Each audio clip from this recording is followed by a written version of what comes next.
Welcome MIT. मागच्या भागामध्ये आपण व्ही नेकचा कॉलर बघितलं होतं. आता आपण इथे कॉलर स्टाईल आपण कॉलर लावणार आहोत, ज्याच्यासाठी आपण पूर्ण गळ्याचं मेजरमेंट घेणार आहोत. स्टार्ट टू एंड आपल्याला ह्याचं मेजरमेंट घ्यायचं आहे, जे आपल्या ड्रेसचं बसलेलं आहे 23 इंच.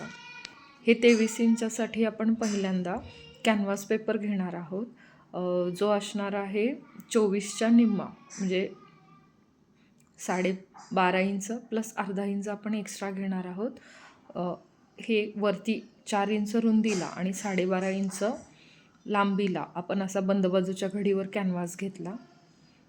12.5 इंच आपण मार्किंग केल्यानंतर 1 इंच आपल्याला वरच्या बाजूने आतल्या बाजूला घ्यायचा आहे मार्क, आणि या पद्धतीने क्रॉस लाईन आपण काय करणार आहोत, ड्रॉ करणार आहोत.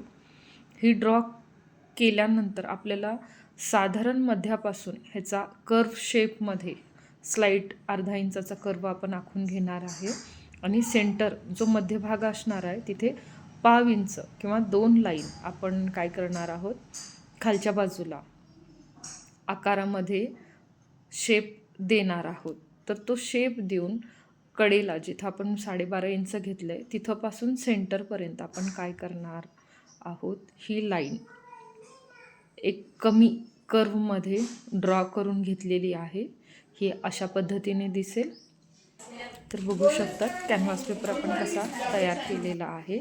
हा कॅनव्हास पेपर सेम या डबल आपण कापड घेणार आहोत, ज्याच्यावरती सरळ कापड ठेवून कॅनव्हास ठेवून आपण त्याच्या अगदी कडेने स्टिच घालणार आहोत. हे स्टिच कापड, कॅनव्हास आणि त्याच्या एज ज्या आपण कर्व केल्यात त्याच्यावरून आपल्याला घालायचं आहे.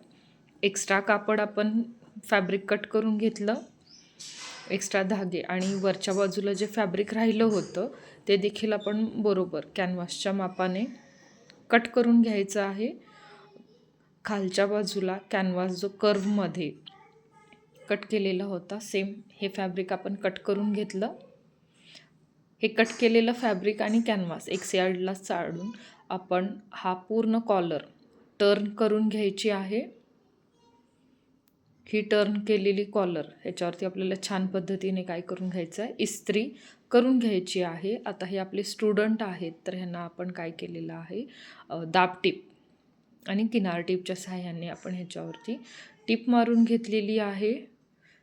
तर सुंदररित्या ही कॉलर तयार होते. ही कॉलर तयार झाल्यानंतर वरचा जो 1/2 इंचाचा भाग आहे, सरळ बाजूवरती कॉलर ठेवायची आहे आपल्याला.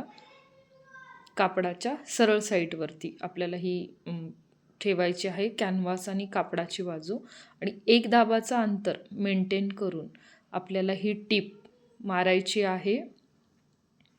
तर ही टीप मारताना त्याचा सेंटर पॉईंटवरती सेंटर येईल, आणि 1 दाबाची आपण सुरुवात करून शेवटपर्यंत आपण काय करणार आहोत, टीप मारणार आहोत.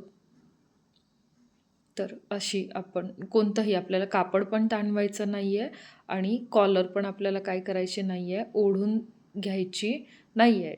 जर आपण कापडाला आणि कॅनव्हासला जर ओढलं तर आपल्याला काय होणार आहे, रिंकल येण्याची शक्यता जास्त आहे. त्याच्यासाठी आपण काय करणार आहोत, लांबून हे घेणार आहोत आणि सरळ बाजूला करून पुढे पहिला लॉक केलं, आणि कापड आणि कॅनव्हासची घडी वरच्या बाजूला करून उलट्या बाजूने आपण ही काय करतो आहोत, दाब आणि किनार टीप या पद्धतीने देत आहोत. तुम्हाला जर अशाच वेगवेगळ्या कॉलर शिकायच्या आहेत, बनवायच्या आहेत, तर आपल्या चॅनलला सबस्क्राईब करा, आणि नवीन वेगळी कोणती कॉलर पाहिजे आहे आणि ह्याच्या सेकंड पार्ट आणि फायनल फिनिशिंगसाठी मला फॉलो करा. थँक्यू. वेलकम.